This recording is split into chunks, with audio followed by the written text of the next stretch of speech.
Este COVID-19 es el mayor desafío que enfrenta la humanidad y a la hora de combatirlo, ningún país en el mundo puede decir hoy que tuvo la fórmula perfecta.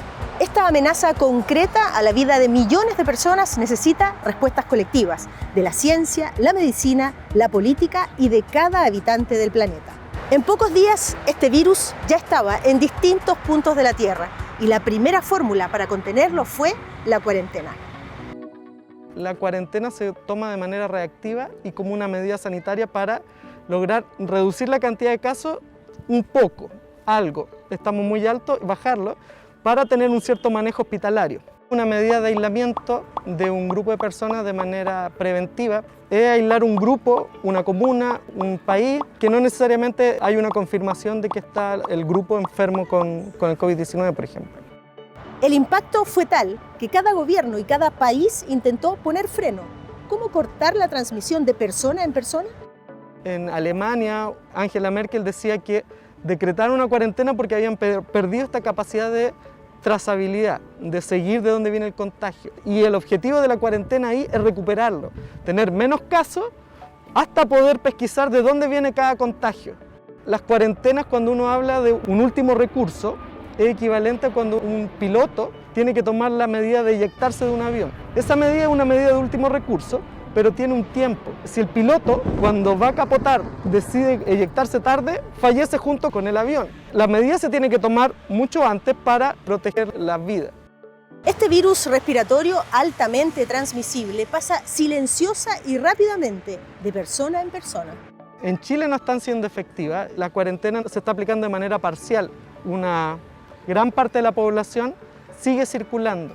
En Nueva Zelanda, por ejemplo, la primera cuarentena a nivel país duró 5 semanas. Fue la parte más estricta y dura.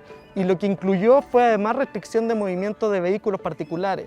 Entonces no había movilidad, pero sí la gente podía transitar por sus barrios o ir al parque o hacer algunas actividades, pero no moverse de su barrio a puntos lejanos. Una pandemia es una amenaza en primer lugar a la vida y en segundo lugar a la estabilidad económica.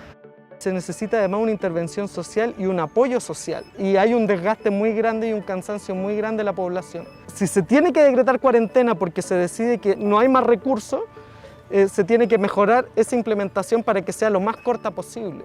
Ojalá que dure lo que duró Nueva Zelanda la primera vez, 5 semanas, 6 semanas. ¿Pero cómo hacerlas realmente efectivas? La cuarentena en esencia es tener el desierto de Atacama. Nada se mueve. Y lo que nosotros estamos observando en Chile es que uno está en cuarentena y hay un tránsito vehicular que se nota, mucha gente transitando. Entonces deberíamos a lo mejor restringir cuáles son las labores esenciales. Las cuarentenas dinámicas yo entiendo que se han aplicado en otros países. En el mundo, España, por ejemplo, apostó por las llamadas cuarentenas dinámicas. Son como formas intermedias de hacerlo por sectores.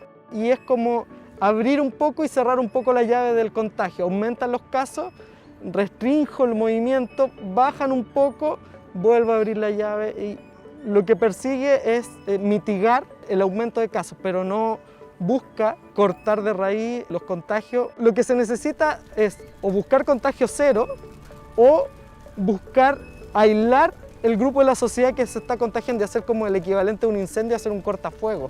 Entonces, tú no apagas el incendio, pero lo tienes circunscrito y el resto del bosque, por ejemplo, no se sigue incendiando. Pero una cuarentena efectiva debe ir acompañada de otro esfuerzo, detectar a las personas infectadas y todos sus contactos estrechos, porque aislarlos es la clave para evitar que el virus se siga propagando. Una posibilidad es rastrear a las personas a través de inteligencia artificial, por ejemplo, por medio de su celular. Pero también hay un punto que hay que tener cuidado con la privacidad de las personas. Eso a nivel científico, hay protocolos para eso. Pero de todas formas hay ciertas limitaciones de lo que en algunos países se pudo haber hecho de lo que podríamos hacer acá. Lo ideal sería siempre apuntar a tener un buen sistema de trazabilidad y llegar a la situación que tienen países como Australia, Nueva Zelanda, Vietnam, Singapur, que lo que ellos tienen es 20, 30, 5, 10 contagios diarios, que eso permite hacer una investigación Imagina, tú puedes desplegar 100 personas en buscar esos 10 casos y ver de dónde proviene. En Chile, con 5.000 casos diarios, si tú dices voy a usar un ejército para trazar, es imposible tener una trazabilidad de dónde viene cada caso y aislarlo. Las autoridades toman las decisiones, pero las personas tienen la llave. Cuando conocen el por qué se toma una medida, toman parte de las soluciones. La transparencia es la clave.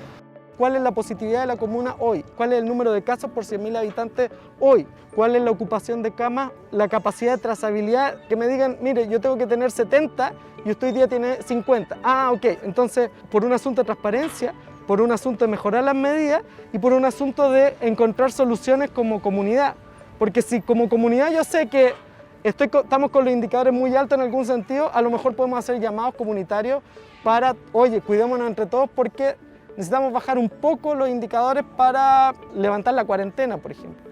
En Chile y el mundo se volvieron parte del día a día conceptos como cuarentena, confinamiento y aislamiento, porque marcaron el primer paso para enfrentar esta larga y dolorosa pandemia.